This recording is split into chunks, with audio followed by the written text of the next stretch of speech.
It was pointed out in the comments for the last video where I defined this insertion sort that I didn't necessarily have to do this break. The logic, and this is one of those examples that sometimes when you just program something in the way that at least your brain is thinking about it, you don't always do it in maybe the most elegant way. And that commenter was right. There was actually a slightly more, or actually maybe a lot more elegant way to actually do this insertion sort.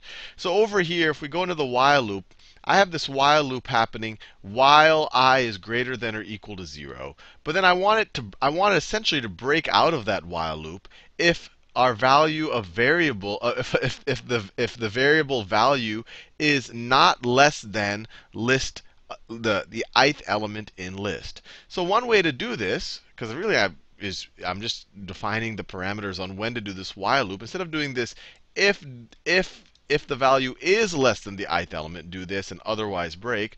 What I could have done, and this would have actually been a more elegant way to do this, while I is greater than or equal to 0, and and value value is less than less than the ith element in list.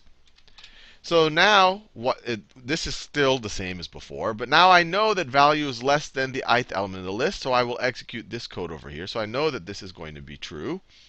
I know that this is going to be true, and I can let me take all of these one level back. And then I don't have to do an else, and I don't have to break out of the loop anymore. And so that should simplify the program a good bit. But let's verify for ourselves that this actually works. So let me save it, and then let me run it. It looks like it's so. Let me define a list. So let me call it.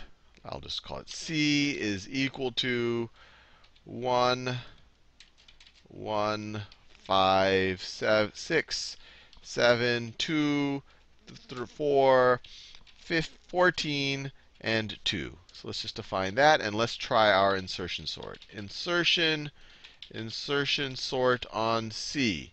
Let's see what we get. So let's see. Let's print C now. And there you go. It sorted it. So thank you for the comment. I think this does simplify it a little bit, and it shows you don't. It's sometimes you always have to question, especially if you have a while statement of, is there a better way instead of using the break? Because that's essentially I'm putting a condition on a reason to break out of the while loop. But why don't I implicitly just put it up here?